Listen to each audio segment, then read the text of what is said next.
Nous passons à la commission de la culture et je passe la parole à Madame Roulet. Merci, Monsieur le maire. Il s'agit de la présentation de la politique culturelle de la ville de Tarbes. La ville de Tarbes a souhaité mener une réflexion sur ses orientations culturelles, évaluer ses équipements et proposer un programme d'action pour le mandat. La politique culturelle de la ville repose sur les orientations suivantes. Consolider l'offre culturelle sur le territoire, programmer une offre transversale croisée avec l'éducation, l'enseignement supérieur et la recherche, le sport, la vie citoyenne, les politiques sociales. Positionner cette offre sur un territoire plus grand, en nouant de nouveaux partenariats avec Pau ou ESCA par exemple. Soutenir le tissu associatif et la création locale. La vie culturelle s'organise autour de deux piliers. Des infrastructures qualitatives pour héberger tous les genres culturels, lieux d'expression, de création, d'apprentissage, de diffusion. Une programmation foisonnante portée par les acteurs culturels de premier plan tels que le Parvis, scène nationale à notoriété reconnue, la GESP, scène labellisée en musique actuelle, et tous les composants d'un tissu culturel dense, compagnies, troupes, associations. Le projet culturel proposé porte sur un programme opérationnel qui a pour but d'optimiser les équipements et d'initier et soutenir de nouveaux projets. Pour le Théâtre des Nouveautés, il s'agit de compléter l'offre autour du théâtre de boulevard en proposant ponctuellement des spectacles de compagnie d'envergure nationale en réseau avec la ville de Pau. Par ailleurs, l'amplitude d'ouverture sera élargie pour permettre une appropriation par habitude. Il s'agit d'un équipement urbain de proximité de tout premier plan. Pour le musée de la déportation, un groupe de travail sera constitué avec les associations utilisatrices pour moderniser et rendre plus attractif le musée. Pour le musée des Hussards, le musée des Beaux-Arts, il s'agira de créer deux stratégies identitaires distinctes pour la promotion de ces lieux. Une muséographie renouvelée et un programme d'exposition Beaux-Arts plus dense, notamment en partenariat avec le musée de Pau. Pour la collection Bigorre et Quatre-Vallées, la mise en valeur muséographique est complexe et la création d'un site dédié serait financièrement lourde. Il sera alors proposé la création d'un musée nomade dont le but sera la présentation itinérante des collections dans les territoires ruraux du département. Cycle d'animation et spectacles, mise à disposition des collections pour l'organisation d'expositions temporaires dans les communes. Le Paris et la GESP, équipements de diffusion culturelle, devront conforter leur soutien à la création et s'affirmer comme vitrine de l'action et relais des initiatives locales. Pour le Carmel, il s'agira de chercher de nouveaux partenariats avec le Fonds national d'art contemporain, l'École des arts, le Parvis et la ville de Pau, afin de lui donner un rayonnement plus grand en art plastique. Enfin, pour les archives municipales, le Centre de ressources documentaires est de qualité exceptionnelle. Il conviendra de mettre l'accent sur la recherche, attirer des spécialistes, conférenciers, historiens de notoriété. Conforter les archives comme lieu de mémoire en faisant d'elles le principal contributeur de l'identité tarbaise et de sa tradition industrielle militaire.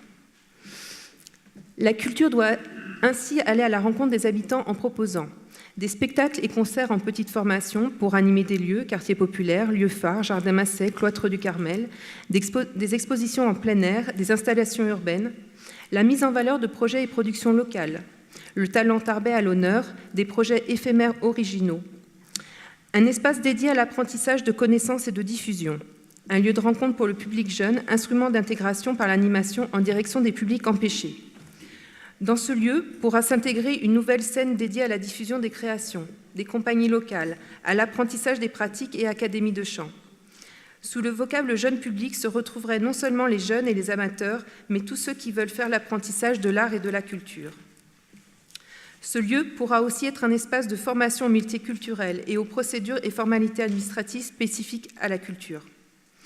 Pour compléter son plan d'action, il conviendra aussi de stimuler et de fédérer les forces vives par la création d'un club entreprise qui permettrait d'associer le tissu économique à l'offre culturelle, la formalisation des relations avec le Parvis et une collaboration plus étroite, la mise en place d'une stratégie de communication et de marketing complémentaire entre différents acteurs et partenaires, l'organisation chaque année d'assises de la culture, associant les acteurs culturels, les compagnies locales, les mécènes et les partenaires institutionnels, avec une thématique par an, et des spécialistes, bien entendu, pour animer les débats et dégager quelques priorités nouvelles. Aussi, après avis favorable de la Commission Culture et Musée du 4 mars 2015, il est proposé au Conseil municipal d'approuver la politique culturelle ainsi déclinée, d'autoriser Monsieur le maire à entreprendre toute démarche nécessaire à sa réalisation. Merci. Merci, Madame Roulet. Avant de passer la parole aux intervenants, moi, je voudrais vous dire combien j'apprécie les réflexions qui ont été menées sous votre autorité avec Denis Kramp et puis d'autres personnes, les associations culturelles, nos partenaires dans le domaine de la culture, nos collaborateurs, qui nous permettent de remettre un peu à plat, finalement, ce qui se fait en matière culturelle sur la ville. Bien évidemment, l'élément le plus remarquable qu'on ne remettra pas en cause, c'est la scène nationale, le parvis, ça va de soi. Mais nous voudrions profiter des relations que vous avez su instaurer avec Denis Kramp et avec la ville de Pau, ensemble donc, sous l'autorité du directeur général des services, pour essayer finalement de mutualiser une offre nouvelle culturelle tant pour la ville de Pau que pour la ville de Tarbes. Donc je trouve cette réflexion extrêmement intéressante. Nous verrons maintenant quelle en sera la déclinaison dans le concret, parce que là c'est quand même une définition claire et précise de bonnes intentions. Il faudra bien évidemment, quand il s'agira de mettre tout cela en musique, de voir les budgets qui seront en face et les accompagnements qui éventuellement nous seront accordés à la ville de Pau, à nous-mêmes, ainsi qu'à tous les partenaires que vous avez cités. En tout cas, moi je suis très satisfait de cette réflexion d'excellente qualité. Madame Vieux. Oui, moi d'abord je voulais dire ma satisfaction qu'on puisse avoir un débat sur la politique de la culture à Tarbes. Et en même temps, le malaise que j'ai en lisant la délibération qui nous est proposée. Alors voilà, d'abord un certain nombre de considérants généraux, mais que je juge utiles. D'abord, je ne fais pas partie des gens qui pensent que la culture est un instrument d'intégration. D'ailleurs, j'aime pas beaucoup le mot intégration. Je ne sais pas ce qu'est un public empêché d'ailleurs. Je ne sais pas ce que ça veut dire, empêché de quoi. Il faudra que vous me le donniez. Mais en tout état de cause, je pense que la culture est un élément qui participe des rapports sociaux et dans le contexte actuel, c'est quelque chose pour moi essentiel. Alors j'aborderai par ce biais-là le débat que nous avons eu tout à l'heure, mais je prends acte du fait que pour une collectivité, c'est quelque chose d'important parce qu'on voit sur ce sujet, plus que sous tout autre, le désengagement de l'État. On a eu le débat tout à l'heure. Le fait que la culture, à 70% aujourd'hui, est financée par les collectivités locales et qu'on se retrouve dans une situation drastique où pour pouvoir pérenniser les propres politiques qui font partie des compétences de chaque collectivité, on est en train d'abandonner progressivement la culture et l'accès de la culture à tous. Donc je crois que ce contexte-là, il est certain, il est un élément qu'on doit prendre en compte. Alors moi ensuite, comment je regarde ce qui est proposé ? Je pense qu'on propose d'avoir cette réflexion à partir de l'optimisation des équipements, à partir d'une série d'actions supplémentaires. Je pense qu'il nous faudrait évaluer peut-être un peu plus qu'on ne le fait, en tout cas les besoins également de la population. J'en donnerai un pour moi qui m'apparaît essentiel, je crois m'être déjà exprimé ici, mais moi le fait qu'en centre-ville, à Tarbes, il n'y ait plus une librairie généraliste me pose problème. C'est-à-dire que la question du livre dans une ville étudiante de 45 000 habitants est une question pour moi essentielle. De la même manière, la question du cinéma ou de l'audiovisuel et plus largement dans une ville comme la nôtre, la question des médias, radio, télé locales est aussi une question qu'il nous faudra débattre un jour dans cette enceinte. Ça également pour les considérants généraux. Ensuite, je voudrais dire qu'à partir de là, on a un certain nombre de choix arbitrés et je crois que c'est là-dessus peut-être qu'on a un désaccord. Mais après, il correspond aussi à nos sensibilités à chacun. Moi, je crois que la culture n'est pas quelque chose qu'on peut rentabiliser ou solvabiliser. Donc, à partir de là, qui doit se faire dans un périmètre public et qui ne rapporte pas obligatoirement. Et ce que je vois au travers des actions proposées, ou ce que je pressens, c'est qu'on va construire une offre à partir des structures qui rapportent. Donc, dans ce cadre-là, bien évidemment, en position centrale, il y a le parvis. On va autour de cela, participer d'un développement culturel qui passe par des grands événements, par la notoriété d'acteurs, par des grosses structures, par du management, c'est tout ce qu'on voit sur le dernier paragraphe, création d'un club d'entreprise, formalisation des relations avec le parvis, stratégie de communication. C'est pas obligatoirement la piste qui correspond le plus à ma conception du développement de la culture. Voilà. Donc mon souci ici, il est qu'on ne demande pas à la culture de se solvabiliser. Il n'est pas que peu ou prou on construise dans cette ville une action culturelle à plusieurs vitesses, une part pour ceux qui pourraient payer et une autre pour d'autres. Et ensuite, dernière chose, eh bien, qu'on regarde de près comment on peut avoir des actions qui correspondent au public tarbé dans sa globalité. Voilà, moi c'était mes remarques. L'aspect mutualisation, je le comprends et je pense qu'il est quelque chose de nécessaire, mais la mutualisation s'impose à tous et moi je ne le fais pas sous le mode de concentration du point de vue économique. Voilà, c'est pour ça d'ailleurs que je ne voterai pas ce projet-là de politique culturelle, même si pour autant je prends acte du travail qui est fait et je prends acte également des acteurs culturels de cette ville et du travail qu'ils font. Avant de passer la parole à Madame l'adjointe à la culture, si elle désire ajouter quelque chose, je voudrais répondre à quelques-unes de vos remarques qui sont pertinentes, comme d'habitude. Vous souhaitez un débat. Peut-être que vous n'avez pas entendu que seraient organisées chaque année des assises culturelles. J'espère que vous participerez à ce débat-là. Et précisément, ces assises culturelles, l'objectif, c'est de tout mettre sur la table pour voir quels pourront être les meilleurs moyens à mettre en œuvre pour apporter la meilleure offre au plus grand nombre. Au plus grand nombre. Quant aux personnes empêchées, ce n'est pas péjoratif. Il y a de multiples motifs d'empêchement. On ne va pas y venir ici. Mais il y a des empêchements financiers en premier lieu d'abord. Peut-être qu'on réfléchira à tout ça. Et puis il y en a d'autres motifs d'empêchement. Bien évidemment, je suis d'accord avec vous sur le désengagement de l'État. Aujourd'hui, l'essentiel de la politique culturelle dans notre pays pèse sur les collectivités locales. C'est vrai. Et avec la suppression de la clause de compétence générale, on ne sait pas ce que feront demain les régions et les départements, même si la culture, le sport et le tourisme ont été un peu sanctuarisés. On verra ce que cela deviendra. Mais en tout cas, c'est vrai que tout cela pèse sur nos budgets. Les besoins de la population, je ne peux que vous approuver. La librairie en centre-ville, sachez qu'on travaille encore avec des partenaires potentiels, que c'est extrêmement difficile, et que la municipalité, la mairie ne peut en aucun cas, se substituer à une entreprise privée qui a déposé le bilan parce qu'elle n'arrivait plus à équilibrer ses comptes. Il y a aujourd'hui, dans le domaine de la culture, qu'il s'agisse du livre ou des multimédias, il y a des médiathèques, des bibliothèques départementales, communautaires, qui permettent, dans d'excellentes conditions, d'avoir accès néanmoins aux livres et aux différents médias. Vous avez raison, la culture, elle a un coût, et la culture, c'est un lien social considérable.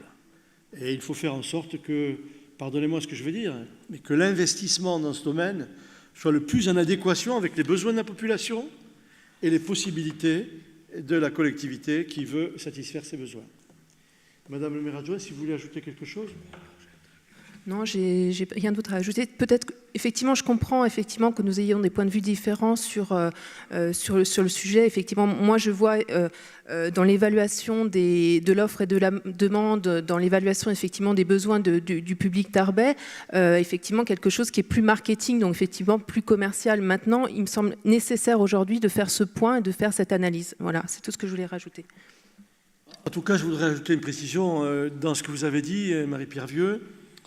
Il n'y a pas de structure dans le domaine culturel qui rapporte, comme vous disiez, qui rapporte. Elles ont tout un coût, toutes. Hein, franchement, Par ailleurs, je vais vous faire une petite confidence, nous avons reçu nos homologues palois qui ont visité toutes nos infrastructures culturelles. Ben, je peux vous dire, je le dis sous le contrôle de Denis Cramp et de Céline Roulet, ils ont été plutôt admiratifs de voir ce qui a été fait dans cette ville avec le théâtre rénové, le Paris, le musée, enfin, etc. Je ne vais pas de nouveau décliner tout cela, mais nous sommes néanmoins conscients que nous devons essayer de mettre nos moyens et nos ambitions en commun pour mieux servir nos populations. Y a-t-il d'autres questions, Monsieur Montama? Oui.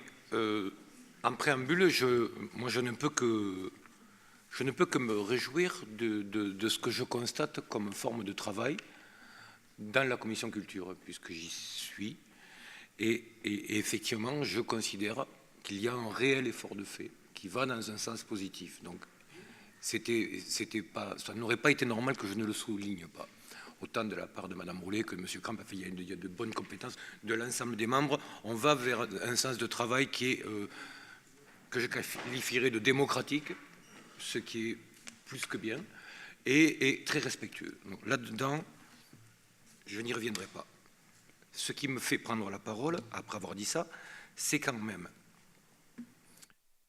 une énième fois, la formalisation des relations avec le Parvis et une collaboration plus étroite.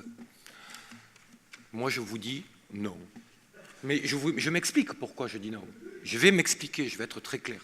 Je suis à moult fois intervenu sur ce dossier. À chaque fois d'ailleurs, j'en ai pas laissé une. Et je n'étais pas à cette commission parce que j'y serais également intervenu si j'avais pris connaissance de ce texte. Je ne vais faire que rappeler les chiffres. Nous en sommes à une aide formulée de 165 000 € en mise à disposition et de lieux et de personnel envers cette structure qu'au demeurant, je respecte totalement, même si après on sait tout ce que j'en pense au niveau des managements et ainsi de suite et qu'on n'est pas là pour en refaire le débat. Je trouve qu'au bout d'un moment, ça suffit. Ça suffit. Moi, j'ai les pires craintes. La formalisation des relations, je pense qu'elles le sont quand même pas mal jusqu'à maintenant formulées, et une collaboration plus étroite. Je vais citer une anecdote qui me déplaît fortement et que j'ai eu le malheur de ne pas apprendre à temps et que ça a été par une brève de comptoir que je l'ai apprise. C'est que la semaine dernière, pas plus tard, en discutant avec mon ami Pierre Domingès,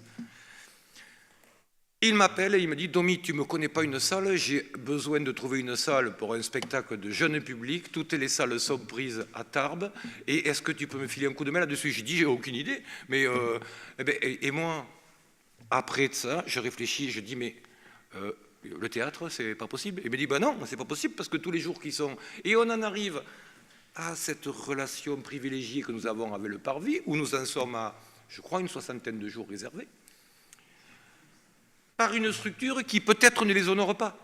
Ne les honore pas en les remplissant les jours réservés. Et on a une autre de nos structures qui est en train d'essayer de trouver une solution et qui est obligée d'aller s'exporter sur une commune voisine. Je ne sais pas au demeurant s'il a trouvé ou pas. Face à une ineptie. Et là, on me propose la formalisation des relations avec le Parvis, 165 000 €, et une collaboration plus étroite. Pour ma part, c'est la seule phrase qui me poussera à voter contre cette délibération. Eh bien, je vais essayer de vous rassurer et de vous convaincre.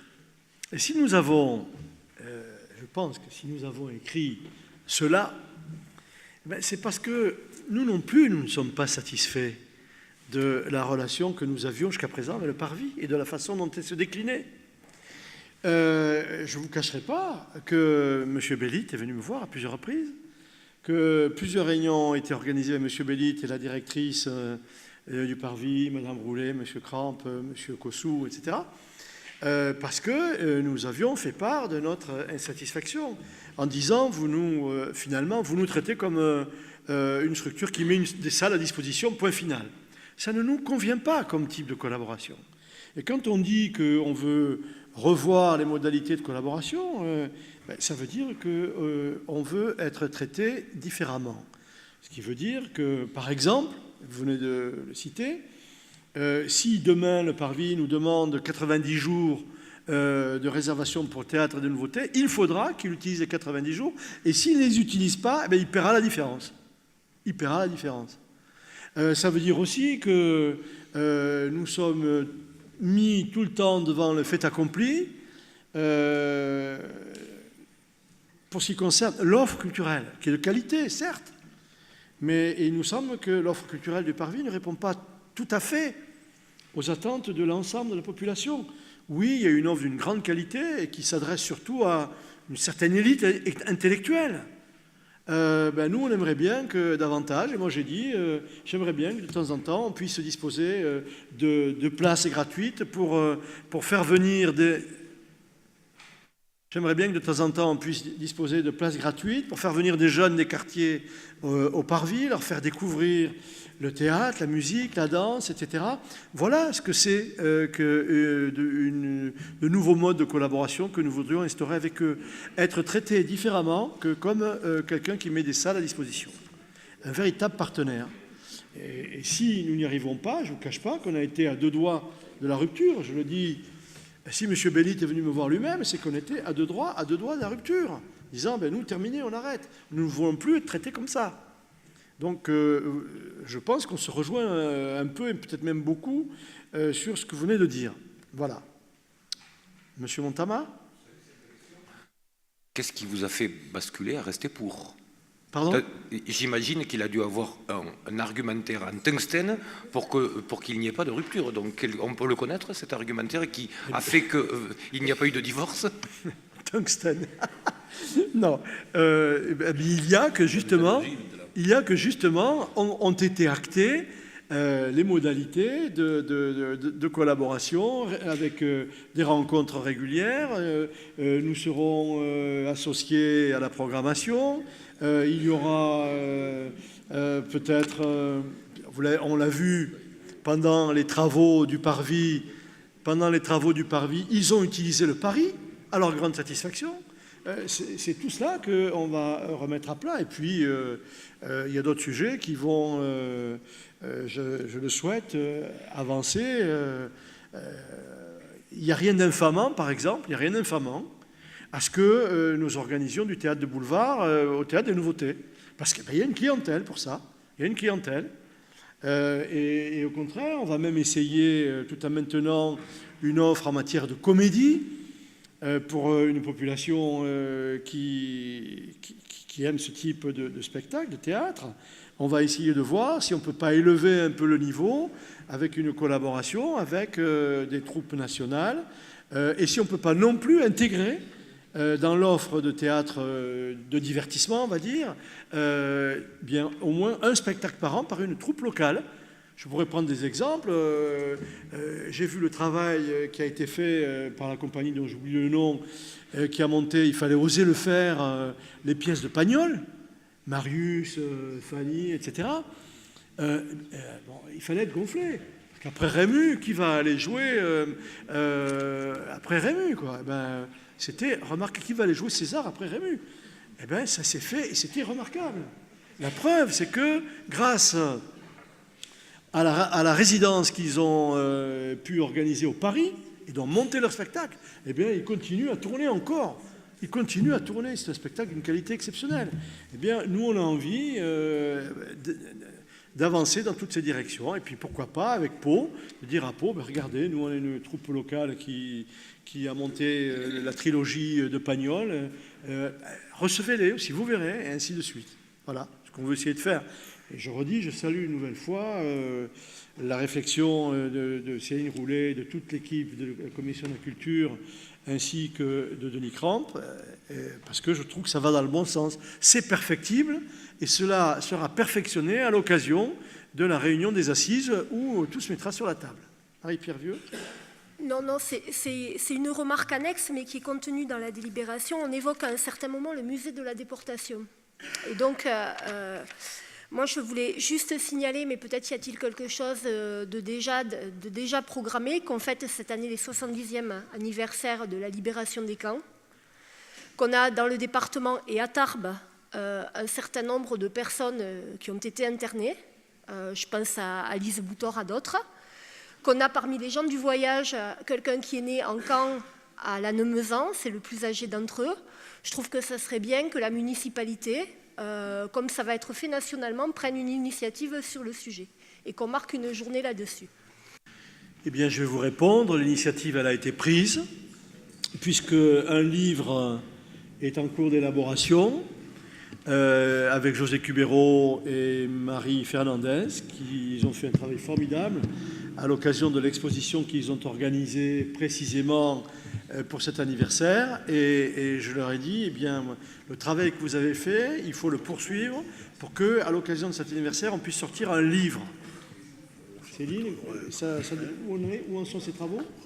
On avance, voilà. Monsieur Palman. Merci. Moi, j'interviendrai pas sur le parvis, mais j'ai noté avec attention un débat extrêmement intéressant et je fais confiance à la commission culture pour le mener à bout. 2 points, moi, retiennent mon attention, c'est les assises de la culture et le premier point sur le club entreprise. Les assises de la culture, ça a été dit, mais je souhaite le redire, c'est effectivement un événement annuel qui peut devenir, pour une ville de moyenne importance comme la nôtre, extrêmement important, dans la mesure où y seront associées toutes les forces vives de la culture, dont le parvis, mais aussi les autres structures plus modestes, et sans qu'il y ait nécessairement opposition irrémédiable entre l'activité des uns et des autres. Et puis ce qui me semble intéressant aussi, c'est lorsque vous parlez de la création d'un club entreprise qui permettrait d'associer le tissu économique à l'offre culturelle. Alors, moi, je ne dirais pas tout à fait les choses de cette manière, mais écrit comme cela, on peut être amené à penser assez rapidement à finance, à sponsoring. Moi, je préférerais que ça soit placé au niveau de la notoriété. Qu'est-ce qui fait la notoriété d'une ville de moyenne importance? Un certain nombre d'agrégats, dont la culture.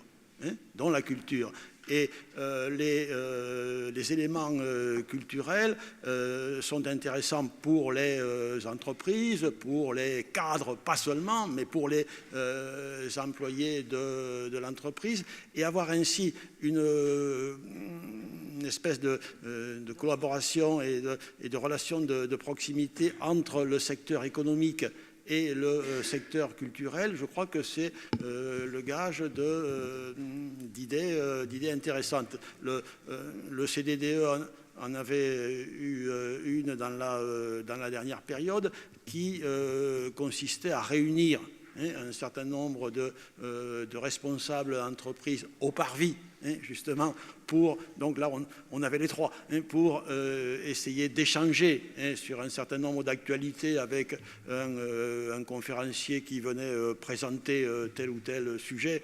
Ça pouvait aller de Marx jusqu'à un économiste plus récent.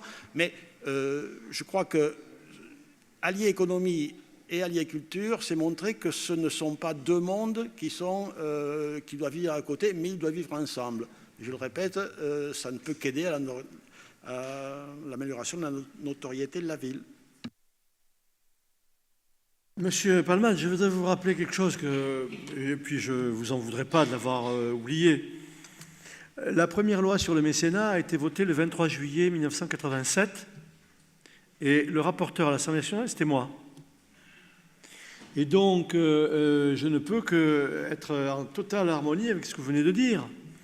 Ce que nous souhaiterions, c'est que précisément dans le cadre du mécénat culturel, nous puissions développer effectivement une relation avec certaines entreprises, sauf que dans le contexte économique actuel, je ne vous cacherai pas qu'il est plutôt difficile de trouver des entreprises qui s'engagent sur le mécénat culturel. Et le mécénat culturel, précisément, avait pour principal objectif de contribuer à la notoriété de l'entreprise, non seulement du partenaire avec lequel l'entreprise s'engageait, mais aussi de l'entreprise elle-même. Donc on va essayer de voir dans cet esprit-là, l'esprit des différentes lois sur le mécénat, puisqu'il y en a eu d'autres ensuite, avec les avantages fiscaux y afférents, si nous pourrons intégrer quelques partenaires dans ce domaine. Ceci étant, les entreprises sont sollicitées aujourd'hui de toutes parts et elles sont, comme nous, contraintes de diminuer leurs dépenses, donc c'est extrêmement compliqué. Voilà. Une question qui n'a rien à voir, est-ce qu'on peut baisser l'air conditionné? Pardon? Est-ce qu'on peut baisser ou couper l'air conditionné? Et il ne marche plus là, si? Ah, je l'avais fait fermer tout à l'heure. Je sens ça sur mon crâne. J'essaie désespérément de vous faire attraper quelque chose, mais j'y arrive pas. J'essaie désespérément, bon. Je vous promets, lors du prochain conseil municipal, je vous offrirai une doudoune. Bien, il n'y a pas d'autre... Céline, vous voulez ajouter quelque chose? Bon, je soumets cette excellente proposition à votre approbation. Ceux qui désirent s'abstenir le manifestent en levant la main. Le Front de gauche et le PRG s'abstiennent. Ceux qui désirent voter contre le fond, personne. Parfait, proposition adoptée. Le point suivant, Madame Roulet encore, justement, ce que nous venons d'évoquer. Merci, Monsieur le maire. Donc, il s'agit de la mise en place d'un partenariat culturel entre la ville de Tarbes et la ville de Pau. Le positionnement géographique de Pau et de Tarbes constitue un espace privilégié pour créer un bassin culturel pluriel et visible sur le territoire. De la rencontre de ces deux villes, fortes d'une histoire riche et berceau de culture et de traditions populaires proches, peut naître un projet culturel ambitieux et adapté au contexte économique difficile que nous traversons. Devant la perte chronique des dotations de l'État, il est indispensable de faire germer de nouvelles solidarités et d'unir nos forces. Les villes de Pau et de Tarbes disposent d'une gamme d'équipements culturels remarquables qu'il convient de mettre en synergie plutôt qu'en concurrence. Pour ce faire, une collaboration étroite permettra de développer les offres respectives des deux cités et de mieux répondre aux attentes des publics. Un bassin de population plus important entraîne une attractivité plus forte pour les opérateurs culturels et programmateurs nationaux. Considérant que des gestes significatifs de rapprochement culturel ont déjà été initiés, notamment avec la création d'un EPCC réunissant les deux écoles des arts de Tarbes et de Pau, il convient de formaliser un programme de collaboration explorant plusieurs secteurs de la vie culturelle et qui viendra renforcer les dynamiques de territoire en accompagnant leur développement. Les villes de Tarbes et de Pau se sont donc rapprochées pour mettre au point la convention s'y annexée, ayant pour objet de définir le périmètre du partenariat culturel actif entre les deux parties et d'arrêter les objectifs et les moyens partagés constitutifs du dit partenariat. À la fois document cadre de leurs interventions partagées et outils de définition de la mise en œuvre d'initiatives fortes, la convention de partenariat culturel doit faciliter l'élaboration commune de projets. Dans cette perspective, il est nécessaire, au-delà des objectifs généraux de développement d'une offre culturelle structurée et de qualité, de prendre en compte les enjeux de développement durable, à savoir la concertation avec les acteurs du territoire, la transversalité dans les projets et les pratiques, la participation, la diversité culturelle ainsi que l'évaluation des politiques publiques. Chaque année, un programme d'action fera l'objet d'un avenant à la présente convention qui sera présenté aux assemblées des deux villes, sous forme de tableau programmatique actualisé qui en précisera les modalités. Les actions seront financées par les deux villes sur leur crédit de droit commun affecté à la culture. Dans la mesure du possible, d'autres partenariats seront recherchés afin d'appliquer dans les projets développés le plus grand nombre d'acteurs possible et leur donner plus d'ampleur. Sur la base du programme annuel d'action, les communes décideront s'il y a lieu de mobiliser des financements spécifiques. Pour l'année 2015, année 1 du partenariat, les modalités du partenariat sont annexées à la présente convention. Aussi, après avis favorable de la Commission Culture et Musées du 4 mars 2015, il est proposé au Conseil municipal d'approuver le projet de partenariat culturel avec la ville de Pau, tel que décrit dans la Convention, d'autoriser Monsieur le maire à signer la convention de partenariat culturel avec la ville de Pau, d'approuver le projet d'avenant annuel pour 2015 et d'autoriser Monsieur le maire à le signer. Merci, Madame. Je présume même vote que tout à l'heure. Ceux qui désirent s'abstenir le manifestent en levant la main. Non? Il n'y a pas d'abstention? Il n'y a pas d'opposition? Proposition adoptée à l'unanimité. Merci beaucoup. Le point suivant, Madame Crancé. Merci, Monsieur le maire. Convention cadre d'objectifs 2015-2017 entre la région Midi-Pyrénées et la ville de Tarbes pour la conduite de l'inventaire du patrimoine, convention financière 2015. La ville de Tarbes a engagé une politique d'inventaire mobilier et immobilier dans le cadre d'un partenariat avec la région Midi-Pyrénées et la mission d'inventaire général du patrimoine définie par la loi du 13 août 2004. Ce dispositif, approuvé en commission permanente régionale du 10 juillet 2007, donne lieu à l'établissement de conventions d'objectifs pluriannuels dont les programmes opérationnels et leur financement sont définis chaque année dans une convention financière. Ce nouveau partenariat concernera la période 2015-2017. L'objectif de cette nouvelle opération vise à poursuivre le recensement et l'étude du patrimoine immobilier et immobilier de la ville, aboutissant à la production de dossiers informatisés respectant les normes de l'inventaire général du patrimoine culturel défini par le ministère de la Culture. La documentation scientifique ainsi rassemblée constituera un outil d'aide à la gestion de l'espace du territoire et fera l'objet d'actions de valorisation et de sensibilisation. Le coût total de cette opération de connaissance du patrimoine portée par la ville de Tarbes est estimé à 60 000 € pour la durée de l'opération. La ville de Tarbes prend en charge les dépenses liées à l'opération à concurrence de 30 000 € TTC. L'aide régionale pour la réalisation du projet triennal prendra la forme d'une subvention attribuée annuellement sous réserve de la disponibilité des crédits et du vote de l'Assemblée compétente et sur la base d'une demande de subvention renouvelée chaque année par la ville. Une convention financière annuelle fixera les modalités de calcul et de versement de l'aide ainsi que les dispositions relatives au contrôle.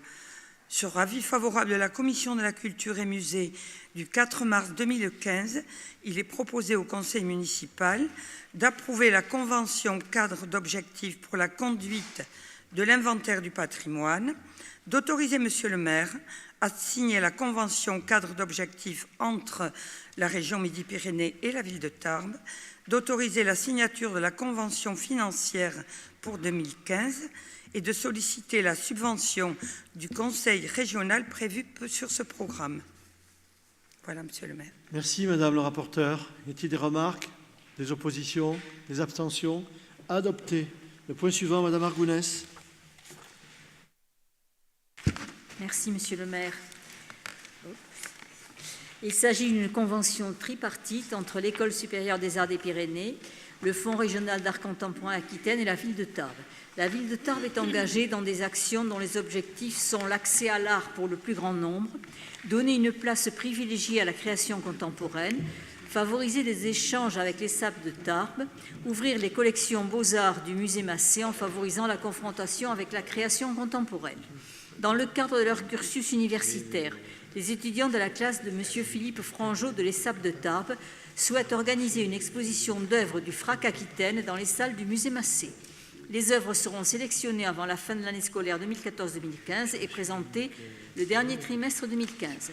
Cette manifestation répondant aux objectifs de la politique culturelle de la ville de Tarbes, les parties ont convenu de formaliser leur partenariat dans une convention. Aussi, après avis favorable de la Commission Culture et Musée du 4 mars 2015, il est proposé au Conseil municipal d'approuver la convention tripartite, d'autoriser Monsieur le maire à signer la convention tripartite avec les SAP de Tarbes, le FRAC Aquitaine et la ville de Tarbes et tout acte utile. Merci, Madame Argounès. Y a-t-il des questions? Pas d'opposition, pas d'abstention. Proposition adoptée. Le point suivant, Madame Doubrère. Merci, Monsieur le maire. Dans le cadre du récollement décennal de ses collections, le musée Massé de la ville de Tarbes, qui a déposé en 1976 7 poids et une monnaie auprès du musée d'histoire et d'archéologie Auguste Jacquet, procède à la régularisation de ce dépôt. Le musée d'histoire et d'archéologie Auguste Jacquet propose une convention de dépôt d'objets par laquelle il s'engage à inscrire les objets déposés sur un registre de dépôt spécial avec un numéro d'identification différent des objets et œuvres appartenant à la ville de Beaucaire et à les conserver dans de bonnes conditions. Le dépôt est consenti pour une durée de 5 ans à partir de la signature de la présente convention, renouvelable par décision expresse, sauf dénonciation par l'une ou l'autre des parties, par lettre recommandée 6 mois avant l'échéance de chaque période de 5 ans. Sur avis favorable de la Commission culture et musée en date du 4 février 2015, il est proposé au conseil municipal d'approuver ce dépôt, d'autoriser monsieur le maire à signer la convention de dépôt avec le musée d'histoire et d'archéologie Auguste Jacquet de Beaucaire.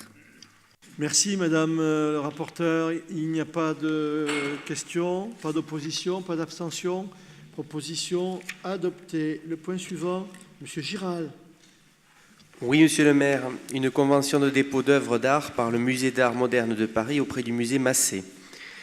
Dans le cadre du récollement décennal de ses collections, le musée Massé de la ville de Tarbes a été dépositaire en 1976 d'une œuvre de Maurice Utrillo, Tarbes, la préfecture de 1957, également appelée Tarbes sous la neige, appartenant aux collections du musée d'art moderne de la ville de Paris.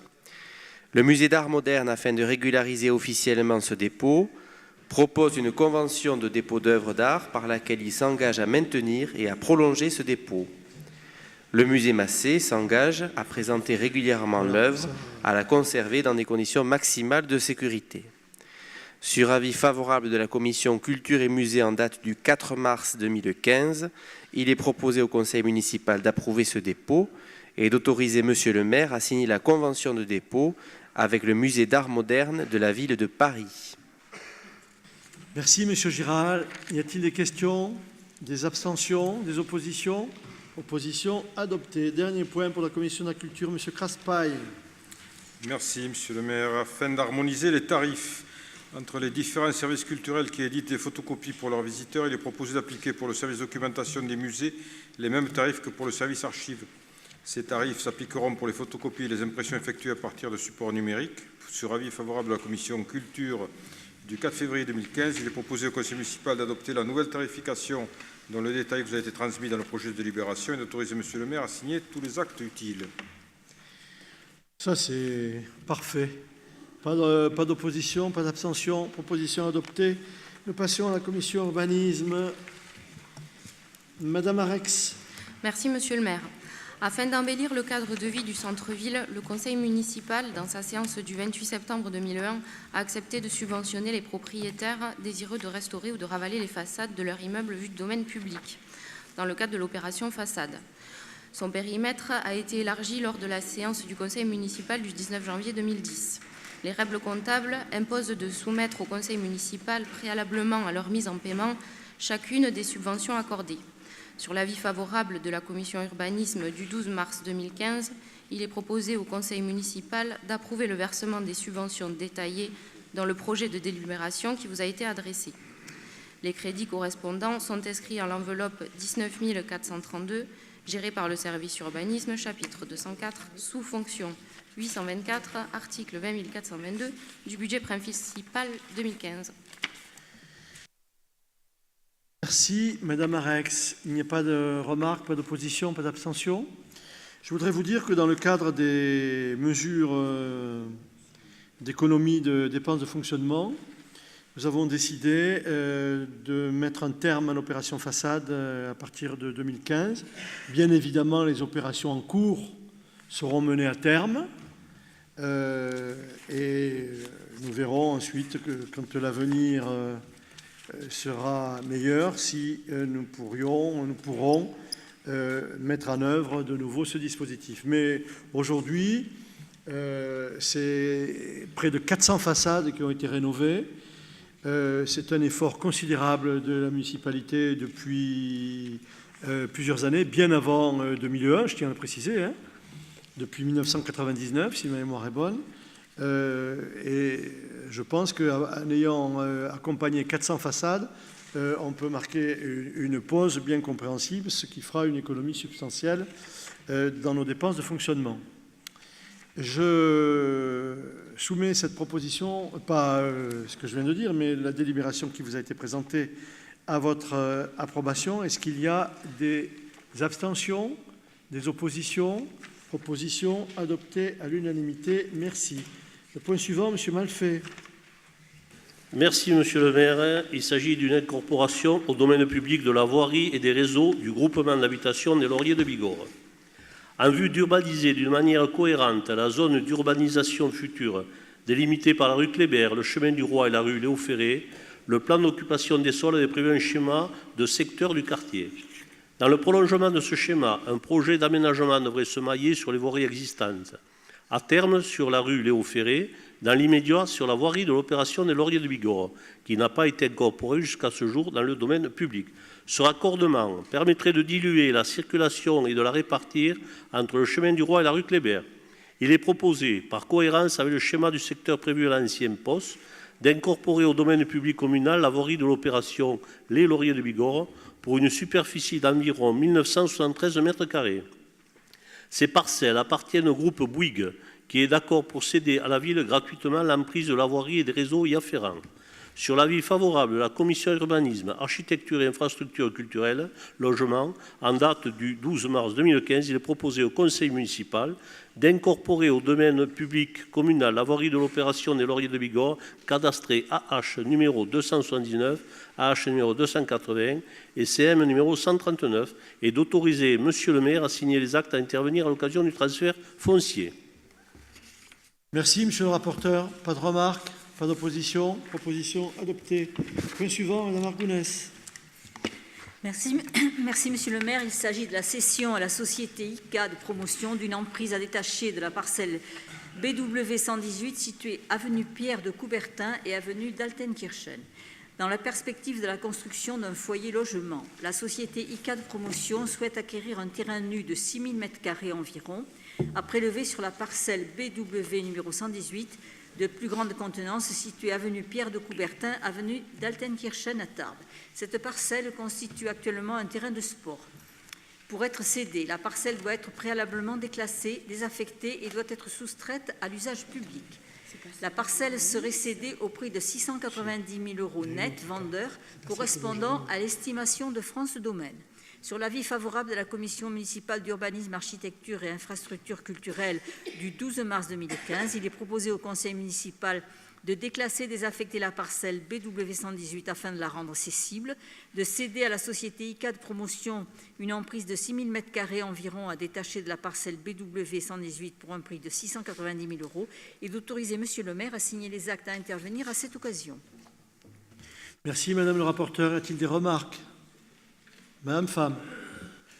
Oui, on regrette, ou en tout cas on ne souhaite pas que cette parcelle soit déclassée. C'est sur une partie d'infrastructure sportive. Un certain nombre de personnes s'y entraînent. Au niveau de l'athlétisme, il y a besoin de 2 cages au niveau de l'athlétisme, une pour le poids, une pour le marteau-disque. Et là, ça va être gênant et pour les entraînements et pour les compétitions. D'autant plus que sur l'ensemble tarbais, il y a d'autres terrains, je pense, possibles. Et voilà, donc nous, on est opposés à cette cession. Monsieur Montama. Je suis à peu près en convergence avec Madame Pham sur ce point-là. Je trouve qu'il est un petit peu regrettable qu'on se sépare de certains équipements qui sont là pour rendre des services publics, notamment un sport, au profit d'une compagnie ou d'une société privée qui va faire, certes, peut-être quelque chose de très louable, un foyer de logement, mais encore une fois, ça ne va pas dans le sens de devoir que nous, on se fait du service public rendu à nos concitoyens et que peut-être ça serait bien de choisir plus judicieusement un endroit sans vouloir priver à cette société de pouvoir construire son établissement. Alors, oui. Et pour compléter ce qui vient d'être dit par les 2 collègues, est-ce que la société ICAD a obtenu toutes les autorisations nécessaires pour construire un foyer logement ou est-ce que l'achat du terrain va servir d'argumentation à la société ICAD pour obtenir toutes les autorisations utiles? Et là, je suis incapable de vous répondre. Ah, et c'est quand même une question importante. Évident. Pardon? C'est quand même une question importante. Mais j'ai jamais dit le contraire. Ah, j'ai merci. jamais dit le contraire. Mais il est évident que la cession, prenons une délibération de principe, la cession ne se réalisera que s'il y a demain un permis de construire qui est accordé.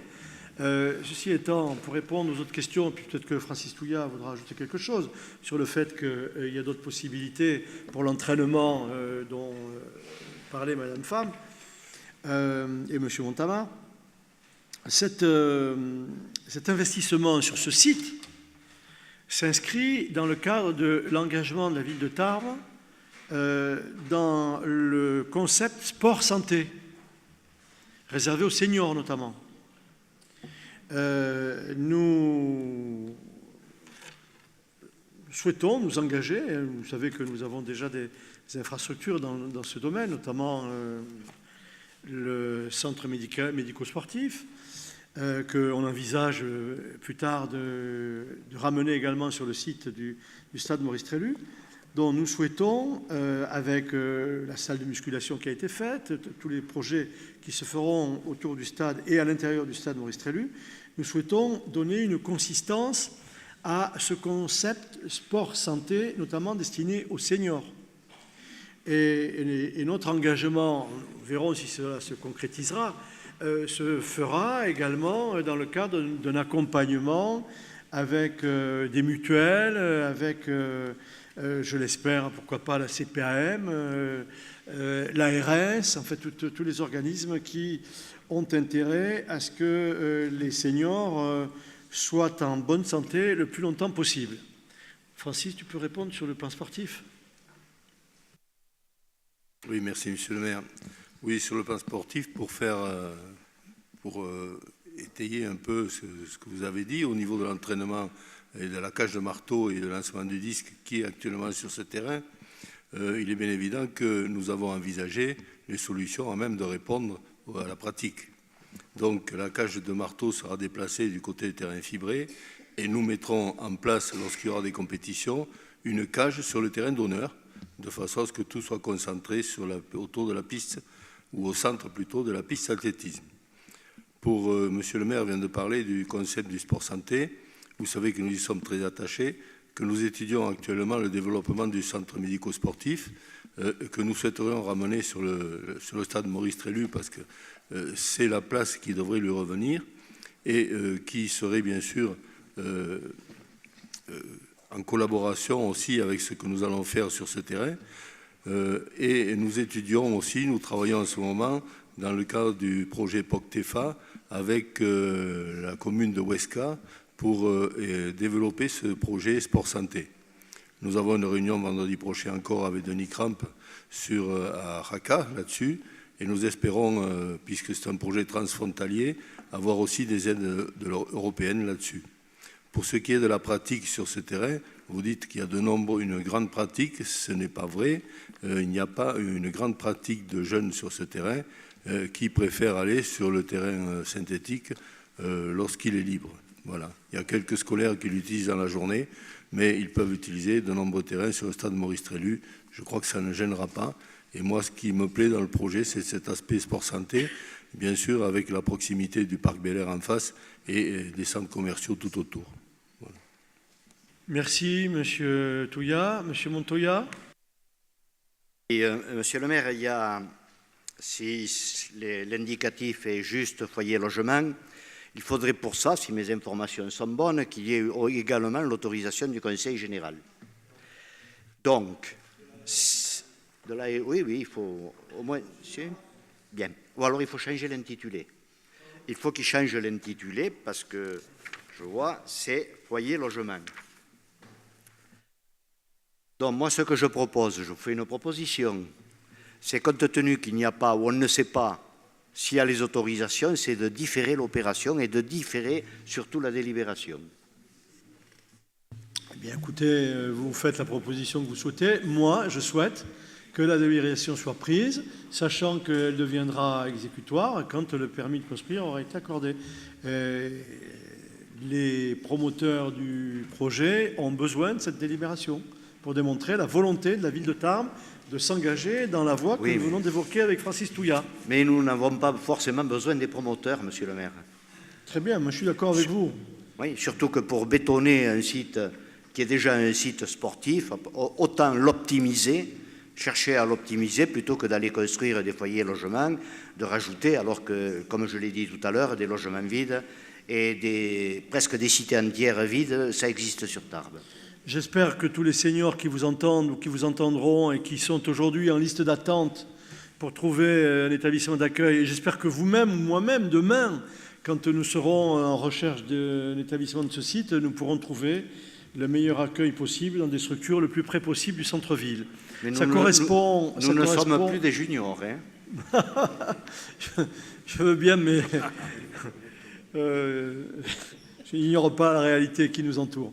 Bien, je comprends vos points de vue, je les accepte, et c'est pour cela que je demande à ceux qui ne sont pas d'accord de le manifester en levant la main, ceux qui sont contre le manifester en levant la main. Bien, donc toute opposition est contre. Ceux qui sont pour le manifeste en levant la main, la majorité est pour. Proposition adoptée. Le point suivant, Madame Cassagne-Rodriguez. Merci, Monsieur le maire. Il s'agit de la mise à disposition d'un emplacement au stade Maurice Trélu pour l'implantation d'une antenne relais. Orange a sollicité auprès de la ville de Tarbes la possibilité d'installation d'un pylône d'éclairage aménagé afin de recevoir une antenne de téléphonie mobile. En lieu et place et à l'identique du pylône d'éclairage existant, destiné à recevoir le système antennaire et ses éléments associés, les câbles coaxiaux, les éléments de sécurité ainsi que le système d'éclairage du stade. À cette fin, la ville de Tarbes met à disposition d'Orange un emplacement d'une surface de 11 mètres carrés au stade Maurice Trélu pour la construction d'un pylône support d'antenne en lieu et place du pylône existant. Le pylône qui sera installé par Orange est d'une hauteur de 23 mètres. L'installation de ce pylône et de son antenne relais sera effectuée à partir de la signature de la convention. La mise à disposition du domaine public est consentie pour une durée de 12 ans, moyennant une redevance annuelle de 10 000 € net. Mais les modalités de l'occupation privative du domaine public par Orange sont déterminées dans la convention ci-jointe. Pendant toute la durée de la convention, Orange s'assurera que le fonctionnement de ces équipements techniques soit toujours conforme à la réglementation applicable, notamment en matière de santé publique. Sur avis favorable de la commission urbanisme en date du 12 mars 2015, il est proposé au conseil municipal d'autoriser l'implantation d'une antenne relais, de mettre à disposition d'Orange un emplacement situé au stade Maurice Trélu et d'autoriser Monsieur le maire à signer la convention d'occupation du domaine public ainsi que tout acte utile. Voilà, Monsieur le maire. Merci, Madame le rapporteur. Des questions? Opposition? Abstention? Proposition adoptée. Point suivant, Madame Huin. Merci, Monsieur le maire. Madame Huin rapporte d'abord. Allez-y. Merci, Monsieur le maire. Suppression du service vélo en ville. Parlez bien près du micro, s'il vous plaît. La ville de Tarbes avait créé par délibération du 21 janvier 2008 un service de mise à disposition de vélos dénommé Vélo en ville afin d'obtenir un complément de mode de déplacement qui soit à la fois performant, rapide et écologique. Le parc actuel s'élève à 49 vélos, avec un taux moyen de prix qui s'est élevé en 2014 à 5 vélos par jour en moyenne. D'un point de vue comptable, le coût de ce service s'élève à 38 222,28 €, alors que les recettes se sont élevées à 1 002 €. Ce service apparaît aujourd'hui trop onéreux pour la collectivité. Par ailleurs, les initiatives privées offrent ce type de service. Le maintien des services publics n'est donc plus justifié. Les vélos du parc seront proposés à la vente. En conséquence, il convient de les déclasser afin de procéder à cette cession. Sur avis pas favorable de la commission stationnement et circulation du 12 mars 2015 et après avis du comité technique paritaire du 20 mars 2015, il est proposé au conseil municipal de supprimer le service vélo public local Vélo en ville, d'accepter le déclassement des vélos dans le domaine privé de la commune pour pouvoir procéder à leur mise en vente. Merci, Madame le rapporteur. Encore une fois, un service que l'on va supprimer par mesure d'économie. D'abord parce que c'est une déception, il faut le dire, pour ce qui nous concerne. En dehors de la période du tango, on ne peut pas dire qu'il y ait un engouement extraordinaire à l'égard de ce service que nous avions essayé de rendre à la population, dont nous en tirons les conclusions qui s'imposent. On est obligé de faire des réductions de dépenses, on les fait, et nous laissons les entreprises privées proposer ce service à la population. Oui, je tiens à préciser que je vais m'abstenir pour le vote, étant donné que je suis directeur de Sarah 65 et qu'on va proposer ce service au Tarbais. D'accord. Madame Femme ? Justement, la question, c'était quels étaient les services privés et de quelles subventions ils bénéficiaient de la part de la municipalité. Si je peux répondre, actuellement, l'association Sarah 65 propose ce service et nous bénéficions d'une subvention de la ville qui est de 9 000 €. Combien? 9 000 €. Oui. D'accord.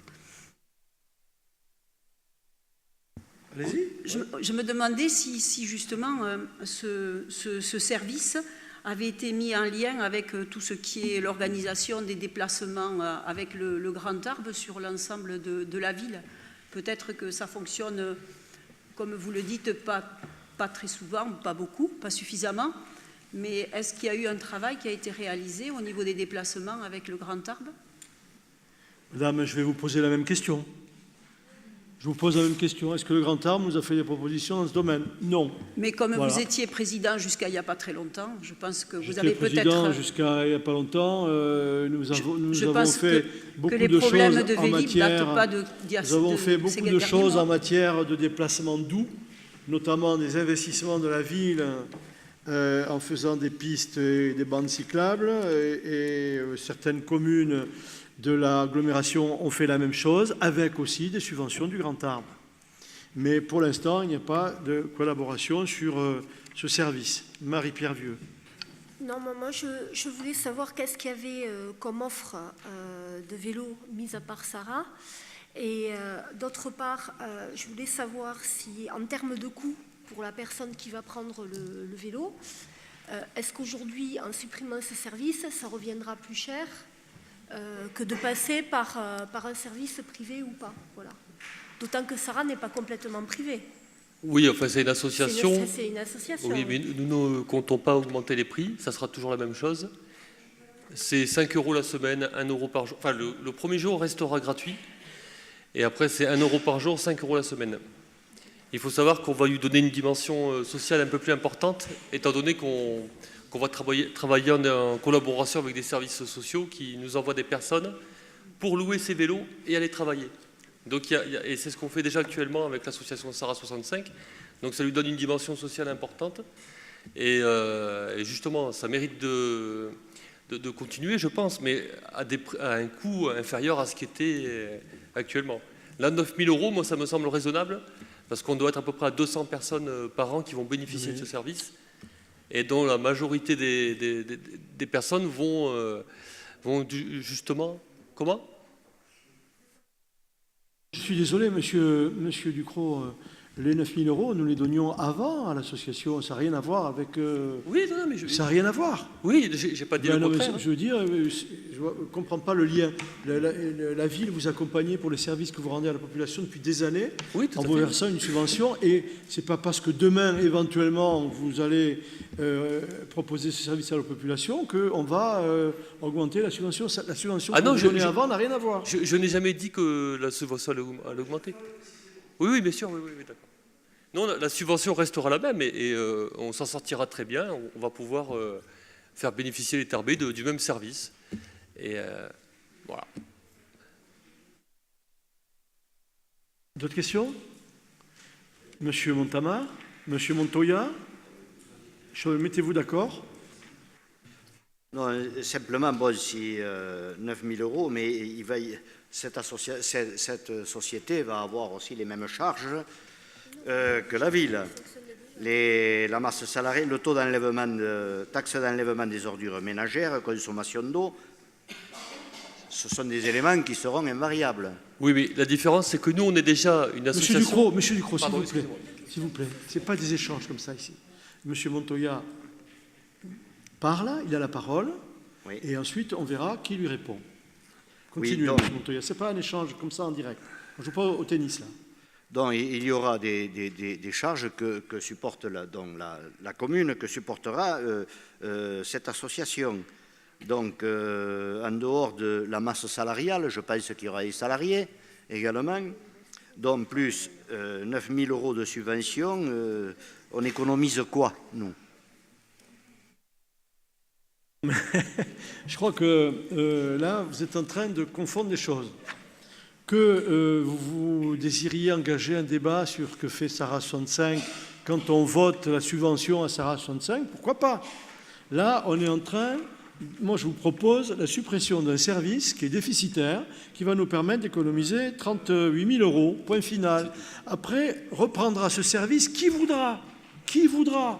Monsieur Ducrot dit, moi, je ne vote pas parce que je dirige une association qui fait de la location de motos, de mobylettes, enfin, j'en sais rien, je ne sais pas quoi. Et peut-être que demain, on fera la même chose, mais ça, c'est son affaire, ça n'a rien à voir. Pour qu'il n'y ait pas de mélange de genres. Mais la subvention qu'on donnait avant, on continuera à la donner à Sarah 65 parce qu'effectivement, elle rendait des services à la population dans des conditions très sociales. Voilà, c'est tout. Donc, moi, je reviens sur la délib. Ceux qui désirent s'abstenir le manifestent en levant la main. Ceux qui veulent voter contre le manifestent en levant la main. Bon. Eh bien, elle est adoptée à l'unanimité, plus les... Enfin, pas à l'unanimité, pardon, avec la majorité, plus les 2 voix du Parti socialiste. Oui ? Excusez-moi, je ne m'attendais pas à ce que vous passiez au vote. J'avais l'intention... Ah, excusez-moi, pardon, mais c'est pas grave. Allez-y, parlez. Je vais simplement être très très court. Non, simplement... Moi, je ne rentre pas dans ce débat-là que nous avons eu avec... Ah non, j'ai raison. C'est pas celui-là qui nous intéresse. Moi, celui qui... Enfin, a priori, moi, en tout cas. Peut-être qu'il y en a qui sont intéressés par celui-là, pas moi. Moi, ce qui m'intéresse... une fois supplémentaire, c'est tout simplement ce qui nous rend différents entre vous et nous, sur simplement la notion d'importance ou de service public ou pas, quand bien même il est rentable ou pas. D'ailleurs, alors à ce point, moi je trouve que 38 000 €, il y a quand même 5 personnes par jour qui s'en servent. Bon, et c'est encore une fois quelque chose qui était piloté par nous, qui va passer, ou pas d'ailleurs peut-être, mais en tout cas dans un premier temps supprimé ou repris par un organisme privé. Voilà. Monsieur, non, mais écoutez... Non, mais excusez-moi, mais moi la question... Non, c'est un aparté, Sarah. Mais par contre, quand on a décidé de lancer le VEL en Liville, on a fait une étude de marché. Voilà, bon, mais c'était la mode à ce moment-là. D'accord, voilà, là, c'était la mode. Je ne vais pas vous dire qu'on a fait une étude de marché pour ça. C'était la mode. Non, mais... C'était la mode, ça s'est développé dans des grandes villes, on a vu ce que ça donnait. Aujourd'hui, même les grandes villes en reviennent parce qu'il y a des taux de sinistralité incroyables. Non, mais... Hein? Non, mais... voilà, en tout cas... Et pareil pour nous, d'ailleurs. Non, mais c'était la mode, voilà. Ça correspondait à une image de mobilité positive et de développement durable qu'on voulait accoler à la ville de Tarbes. Est-ce que ces objectifs, ils restent entiers et auquel cas, est-ce qu'on essaie de faire une relance de ce service-là, ou est-ce qu'on le retire parce qu'il s'agit immédiatement de retirer 38 000 € de notre trésorerie? C'est une question de service public, mais ça va au-delà, me semble-t-il. Donc voilà, nous... La réponse est claire et nette. C'est un service public qui était payant, certes pas beaucoup, et qui nous a rapporté 1 002 €. Donc, excusez-moi, la suppression de ce service public, elle est largement justifiée. Et quand voyons-nous des vélos Valenville circuler dans les rues de la ville de Tarbes quand il y a le festival de tango. Et vous allez me dire si vous en voyez beaucoup en dehors de ces périodes. Donc, demain, les festivaliers, s'ils veulent, ils iront s'adresser à d'autres prestataires de services. Et ils rouleront peut-être en mobilette plutôt qu'en vélo, j'en sais rien. C'est un autre problème. Moi, je dis aujourd'hui, et je réponds à votre question, oui, madame, c'est pour économiser 38 000 €. C'est clair et net. Donc, non, vous aviez voté, donc c'est fait, on n'en parle plus. Le point suivant, Monsieur Malfait. Merci, Monsieur le maire. Il s'agit de la mise en vente des eurodateurs de type Stelio d'occasion de la ville de Tarbes. La ville de Tarbes a choisi de changer son parc d'eurodateurs afin de permettre une gestion informatisée des paiements du stationnement sur la voirie. 67 eurodateurs de marque Parkeon et de modèle Stelio de 1997, alimentés par panneaux solaires en parfait état de fonctionnement, sont donc stockés aujourd'hui dans les locaux de la ville. La vente de ces eurodateurs permettrait d'une part de libérer un espace de stockage important et d'autre part de générer une recette estimée à 33 500 € au total. Pour cette opération, il convient de procéder au déclassement des appareils, qui est la propriété de la ville, afin de les proposer à la vente. Sur avis favorable de la commission stationnement et circulation du 12 mars 2015, il est proposé au conseil municipal d'accepter le déclassement des 67 eurodateurs dans le domaine privé de la commune, de procéder à la mise en vente des eurodateurs Stelio au prix unitaire de 500 € et d'autoriser Monsieur le maire à signer tous les actes utiles. Merci, Monsieur le rapporteur. Des questions? Pas d'opposition, pas d'abstention. Proposition adoptée. Le point suivant, Monsieur Escobedo. Merci, Monsieur le maire. Acquittement de la redevance au quart d'heure du stationnement payant au parking Broban de la ville à compter du 1er juillet 2015. L'article 6 de la loi 2014-344 du 17 mars 2014 relative à la consommation prévoit que tout exploitant du parc de stationnement affecté à l'usage public applique aux consommateurs pour les stationnements d'une durée inférieure à 12 heures et payé à la durée une tarification par fraction de 15 minutes au plus à compter du 1er juillet 2015. Par conséquent, et considérant que les caisses de paiement du parking n'acceptent pas les pièces de monnaie de 0,05 €, il est proposé de modifier la tarification conformément au tableau détaillé dans le projet de délibération qui vous a été adressé. Sur avis favorable de la Commission stationnement et circulation du 12 mars 2015 et du Conseil d'exploitation de l'espace Broban du 12 mars 2015, il est proposé au Conseil municipal d'adopter les nouvelles dispositions d'acquittement de la redevance du stationnement payant au parking Broban à compter du 1er juillet 2015, d'autoriser Monsieur le maire à signer tous les actes utiles. Merci, Monsieur le rapporteur. Y a-t-il des questions? Pas d'opposition, pas d'abstention. Proposition adoptée. Nous passons à la commission sécurité, salubrité publique, relations extérieures. Monsieur Calatayud. Oui, merci, Monsieur le maire. Il s'agit d'une délibération concernant la mise en place du procès-verbal électronique, la demande d'autorisation et la demande de subvention adressée à la préfecture. Le ministère de l'Intérieur a créé un établissement public chargé d'assurer un traitement automatisé des infractions. Il s'agit de l'Agence nationale de traitement automatisé des infractions. Le procès-verbal électronique couvre les contraventions des 4 premières classes relevant de la procédure de l'amende forfaitaire avec paiement différé dans le domaine de la circulation routière.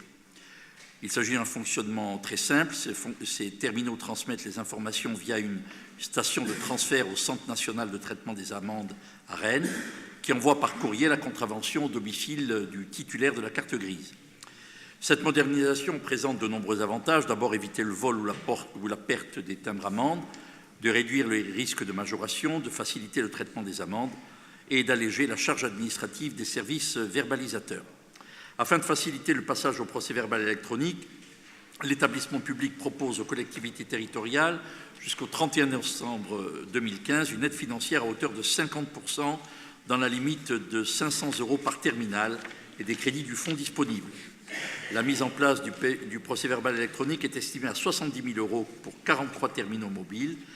Après étude et avis favorable de la commission sécurité du 19 mars 2015, il est proposé au conseil municipal de décider de procéder à la mise en œuvre du procès-verbal électronique dont la date de mise en production sera planifiée en lien avec l'établissement public au second semestre 2015, de solliciter la subvention la plus élevée possible auprès de l'État et d'autoriser Monsieur le maire ou son représentant à signer la convention. Merci, Monsieur le rapporteur. Pas de remarques particulières, pas d'opposition, pas d'abstention. Ah, oh là, abstention. Ah bon, on ne peut pas les vendre alors? Vous voulez pas qu'on les vende? Non. C'est quoi? C'est l'amende électronique. Ah, pardon. Oui. Excusez-moi. C'est moi qui suis en retard. Sorry. Ok, abstention.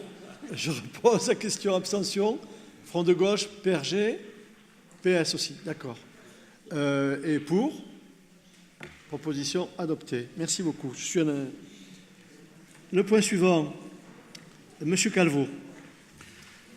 Merci, Monsieur le maire. La commune d'Ibos est liée à la ville de Tarbes par une convention depuis le 1er janvier 2012 pour le déversement et le traitement des eaux usées, a adhéré au syndicat mixte d'eau et d'assainissement de la vallée de Lousse le 1er janvier 2014, à qui elle a délégué ses compétences eau et assainissement. Il convient d'établir une convention pour le raccordement et le déversement des eaux usées de la commune d'Ibos au système d'assainissement de la ville de Tarbes entre, d'un côté, le syndicat mixte d'eau et d'assainissement de la vallée de Lousse, la ville de Tarbes et la Lyonnaise des Eaux, concessionnaire des stations d'épuration de la ville de Tarbes, qui prend effet rétroactivement au 1er janvier 2014. La convention qui a été signée avec la commune d'Ibos est abrogée. Après avis favorable de la commission des travaux, il est proposé au conseil municipal, premièrement, d'accepter qu'une convention pour le raccordement et le déversement des eaux usées de la commune de Ibos au système d'assainissement de la ville de Tarbes soit établie entre le syndicat mixte d'eau et d'assainissement de la vallée de l'Ouse, la ville de Tarbes et la Lyonnaise des Eaux. Ceci à compter du 1er janvier 2014. Et enfin, d'autoriser Monsieur le maire à signer cette convention. Merci, Monsieur Calvo. Oui, Monsieur Montoya. Oui, Monsieur le maire, mes chers collègues, je voulais, puisque nous attaquons la commission des travaux, vous informer pour certains et surtout rendre hommage à Henri Cohou, l'ancien directeur des services techniques, donc décédé.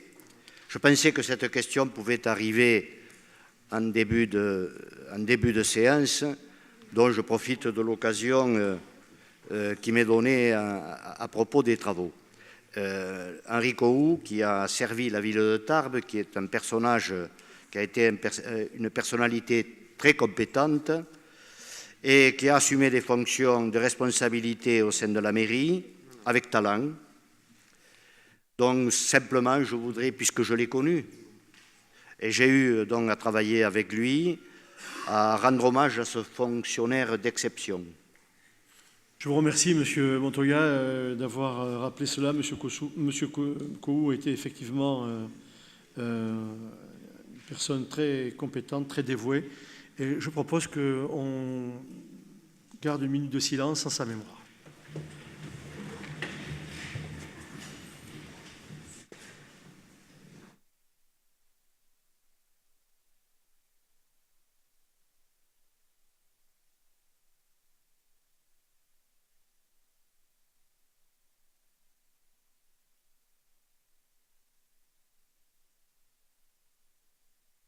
Merci.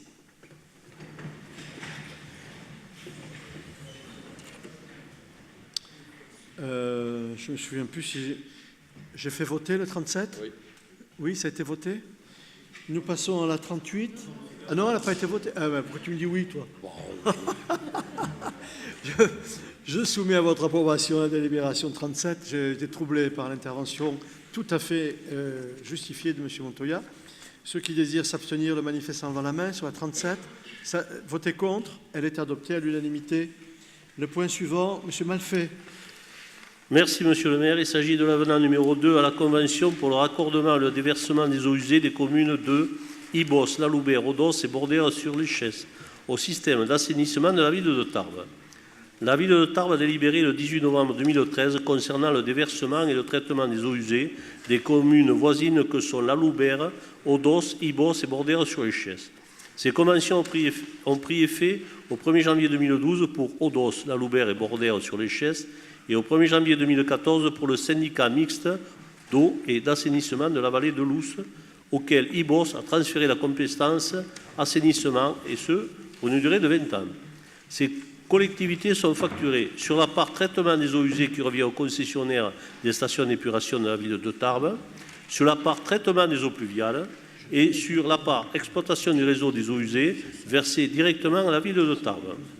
Il convient de modifier pour les années 2013, 14, 15 le mode de calcul fixé aux articles 8.3 et 9.3 de la Convention de la part traitement des eaux pluviales due par chaque collectivité, de connaître les volumes en sortie de Tarbes pour évaluer la part liée à l'exploitation des réseaux, déterminée à partir des volumes totaux en provenance de chaque commune, et de déterminer la part liée à l'exploitation des réseaux pour les années 2013, 14 et 15, de la même manière qu'en 2012 pour La Loubert Odos et le syndicat mixte d'eau et d'assainissement de la vallée de l'Ouse, Après avis favorable de la commission de travaux en date du 3 mars 2015, il est proposé au conseil municipal d'accepter l'avenant numéro 2 à la convention pour le raccordement et le déversement des eaux usées des communes de Laloubert, Odos, Bordel-sur-les-Chesses et d'Ibos au système d'assainissement de la ville de Tarbes et d'autoriser Monsieur le maire à signer l'avenant numéro 2 avec chacune des collectivités.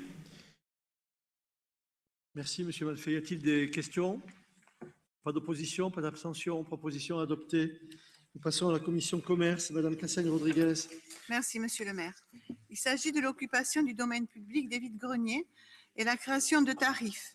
De plus en plus d'associations sollicitent la ville afin d'occuper le domaine public pour y organiser des vides-greniers.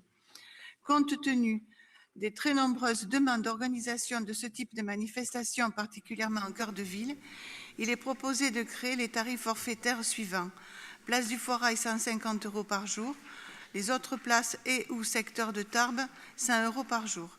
Sur avis favorable de la commission commerce, artisanat, marché et foire du 18 mars 2015, il est proposé au conseil municipal d'adopter ces tarifs et d'autoriser Monsieur le maire à signer tous les actes utiles. Merci, Madame le rapporteur. Y a-t-il des questions? Pas d'opposition, pas d'abstention. Proposition adoptée à l'unanimité. Nous passions à la commission du personnel. Monsieur Calvo. Merci, Monsieur le maire. Donc, il s'agit des relations entre la ville de Tarbes et le comité des œuvres sociales qui sont définies dans le cadre d'une convention annuelle depuis 2009. Le soutien à cette association se caractérise par le versement d'une subvention annuelle égale à 1,08% des traitements bruts des agents titulaires et non titulaires de la ville, d'une part, et par la mise à disposition de 2 employés municipaux, d'autre part. Après avis favorable de la commission du personnel, il est proposé au conseil municipal, premièrement, de renouveler la convention entre la ville de Tarbes et le COS pour l'année 2015, deuxièmement, d'adopter la convention réglant les conditions de travail et de rémunération des 2 agents municipaux mis à disposition, et enfin, d'autoriser Monsieur le maire à les signer. Y a-t-il des questions? Merci, Monsieur le rapporteur. Pas d'opposition, pas d'abstention. Proposition adoptée. Le point suivant, Monsieur Malfait. Merci, Monsieur le maire. Il s'agit d'une convention de partenariat entre la ville de Tarbes et le centre de gestion de la fonction publique territoriale des Hautes-Pyrénées relative au secrétariat du comité médical et de la commission de réforme ainsi qu'aux modalités d'organisation des concours et examens. La loi du 12 mars 2012 portant diverses mesures relatives à la fonction publique, notamment son chapitre 5, a confié au centre de gestion des compétences sur les points suivants. Le secrétariat de la commission de réforme, le secrétariat du comité médical départemental, un avis consultatif dans le cadre du recours administratif préalable obligatoire et une assistance à la fiabilisation des comptes de droit en matière de retraite. L'article 113 de cette même loi modifie l'article 23 de la loi du 26 janvier 1984 en précisant qu'une collectivité non affiliée au centre de gestion peut demander à bénéficier de l'ensemble de ses missions sans pouvoir choisir entre elles. Dans ce cas, le texte prévoit que cette dernière contribue à son financement à la limite d'un taux fixé à 0,2 de la masse salariale. Par ailleurs, le projet de convention intègre une partie modalité d'organisation des concours et examens relative à la modification de la participation financière des collectivités qui passerait d'une facturation à la nomination à un coût lauréat. Après avis favorable de la commission personnelle du 16 mars 2015, il est proposé au conseil municipal d'adopter la convention de partenariat avec le centre de gestion des Hautes-Pyrénées en adhérant aux missions visées à l'article 23 de la loi du 26 janvier 1984 modifiée, en prévoyant dans le cadre de l'organisation des concours et examens de participation financière de la ville calculée à partir d'un coût lauréat et d'autoriser Monsieur le maire à la signer. Merci, Monsieur le rapporteur. Y a-t-il des questions? Pas d'opposition, pas d'abstention. Proposition adoptée. Pour le point suivant, M. Forget et moi-même étant concernés, je vais demander à M. Forget de me suivre. Nous allons sortir pour que les débats puissent se dérouler hors notre présence. M. Brunet, voulez-vous présider la séance à la suite? Merci. Monsieur le maire. Très volontiers, Monsieur le maire. Monsieur le maire. On est sur le point 42 ? Oui. J'avais une question à vous poser. Ben, avant que vous partiez. Il est sorti. Ah, avant que vous partiez, j'ai une question à vous poser avant que vous ne partiez. Bien, allez, nous allons... En l'absence de Monsieur le maire. Monsieur Palmade. Et avec l'autorisation du président, je vais donc poser la question que je souhaitais lui poser. Eh bien, très bien, nous l'enregistrerons. Et je vous remercie de me donner la parole. Très bien. La question que je souhaitais lui poser est la suivante. Je souhaitais manifester mon étonnement qu'il ne s'exprime à point sur le sujet de sa mise en examen. Je pensais que cette séance du conseil municipal, lorsque je cheminais pour arriver ici, je pensais qu'elle serait marquée par une déclaration liminaire du maire de Tarbes. Il n'en a rien été. Pendant toutes les délibérations, il n'en a pas été question non plus.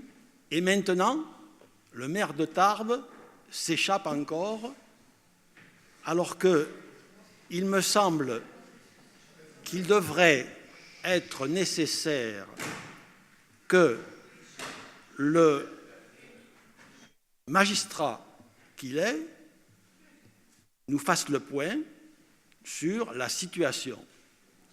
Il n'est pas, en effet, indifférent de voir que le maire de Tarbes, un de ses adjoints et d'autres fonctionnaires municipaux sont mis en examen.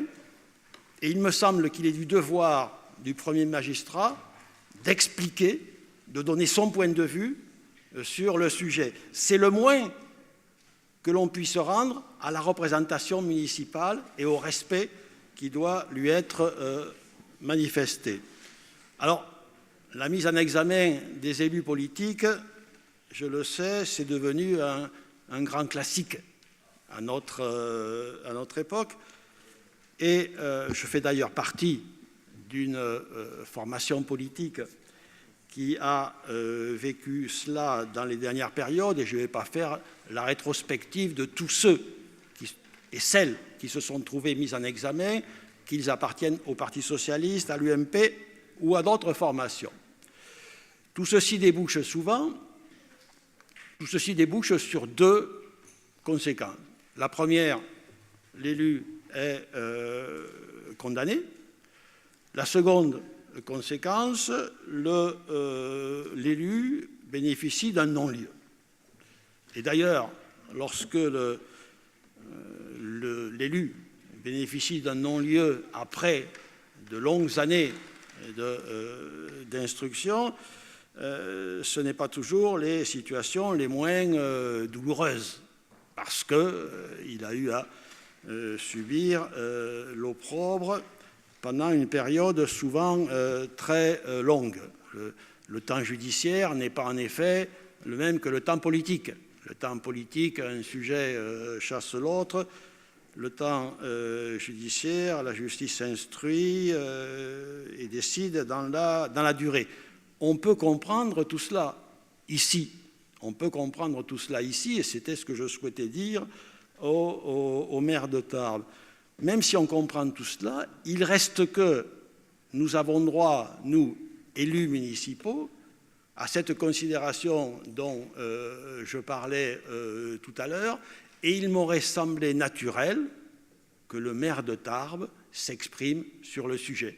Voilà ce que je souhaitais lui dire, et je vous remercie de m'avoir donné la parole, Monsieur le Président. Monsieur Palmade, je n'ai pas engagé un débat avec vous sur ce sujet. Vous vous en doutez bien. Vous l'espériez, vous ne l'aurez pas. Je dirais seulement deux choses. La première, c'est que la bonne administration de la justice dans une démocratie doit se fonder sur quelques principes, dont les deux principaux sont la présomption d'innocence et le respect du secret de l'instruction. Je pense inutile, ici et devant vous tous, de faire des commentaires plus éloquents sur la façon dont sont respectés ces deux principes.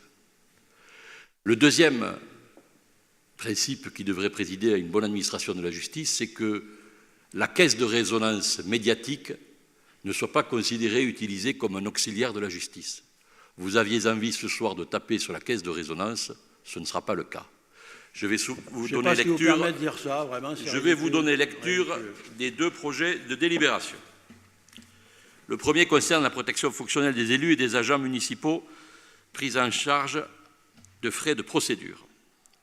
Selon l'article 11 de la loi du 13 juillet 1983 portant droits et obligations des fonctionnaires, ces derniers bénéficient à l'occasion de leurs fonctions d'une protection organisée par la collectivité publique dont ils dépendent, conformément aux règles fixées par le Code pénal et les lois spéciales.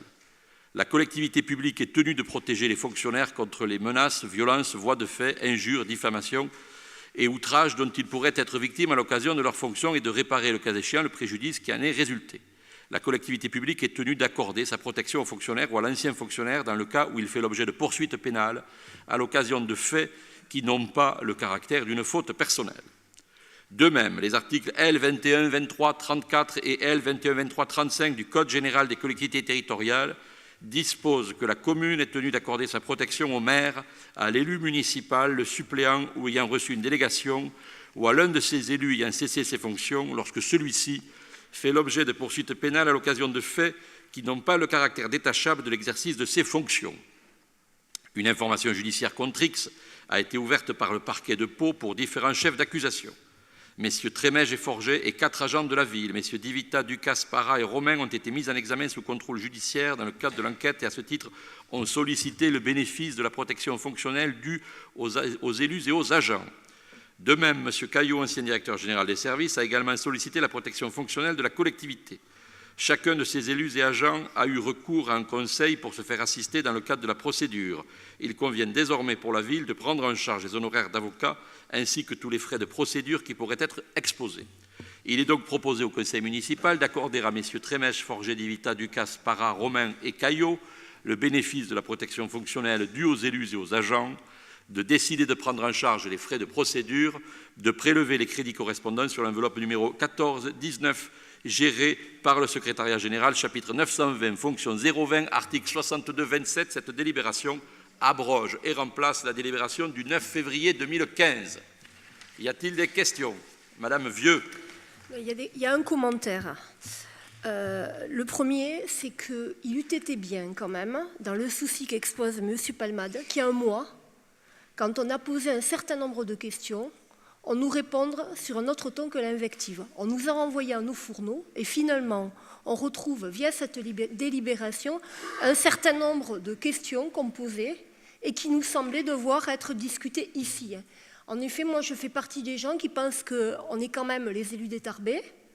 S'il y avait une annonce à nous donner ou un risque qui pouvait intervenir, on pouvait nous en parler avant même que ça intervienne dans la vie et que ça soit géré par les médias. Ça, c'est la première chose. C'est une remarque sur le contexte. Pour le reste, le groupe Front de Gauche votera cette délibération. On votera cette délibération pour une raison très simple, c'est que la protection fonctionnelle se base et existe sur un principe, c'est celui de la présomption d'innocence, et ce principe est le nôtre. Pour autant, s'il s'agissait ou s'il s'avérait qu'une des mises en examen aboutisse à une inculpation, alors là, on saisirait la collectivité pour qu'elle se porte partie civile et qu'elle demande à la personne qui est inculpée dommages et intérêts. Dommages et intérêts, elle serait condamnée non pas par nous mais par la justice, mais dommages et intérêts à l'égard des Tarbais et de la population, et puis ensuite dommages et intérêts à la hauteur de l'argent qu'on engage ici pour permettre de faire valoir la présomption d'innocence. Voilà, c'est notre position, nous tenions à le dire. Pour le reste, nous avons pris position dans la presse et elle est écrite, donc voilà. Y a-t-il d'autres questions ou d'autres commentaires? C'était un commentaire de Mme Vieux, donc je prends acte. Bien, je soumets cette délibération à votre approbation. Y a-t-il des oppositions? Y a-t-il des abstentions? Il n'y en a pas, je vous remercie. Délibération numéro 43 maintenant. Il s'agit de la protection fonctionnelle d'un agent municipal pris en charge des frais de procédure également. Je ne vais pas vous reciter l'article 11 de la loi du 13 juillet 1983 portant droits et obligations des fonctionnaires. La collectivité publique est donc tenue de protéger les fonctionnaires contre les menaces, etc. Monsieur Olympi, chut, S'il vous plaît. L'agent mérite au moins autant votre attention. Monsieur Olempi, policier municipal, a été agressé dans l'exercice de ses fonctions le 9 janvier 2015. Il a été victime d'une morsure au niveau du biceps droit. Monsieur Olempi a donc souhaité se constituer partie civile à l'audience du 14 avril 2015 contre son agresseur afin de demander réparation du préjudice subi. Monsieur Olempi sollicite la protection fonctionnelle afin de prendre en charge les frais de procédure. Après avis favorable de la commission personnelle du 16 mars 2015, il est proposé au conseil municipal de déclencher la protection fonctionnelle de M. Olempi, de prendre en charge les frais de procédure et de prélever les dépenses sur les crédits correspondants. Je ne recite pas l'enveloppe et les lignes de crédit. Y a-t-il des questions? Y a-t-il des oppositions? Des abstentions? Il n'y en a pas. Je vous remercie. L'ordre du jour étant épuisé, la séance de ce conseil municipal est levée.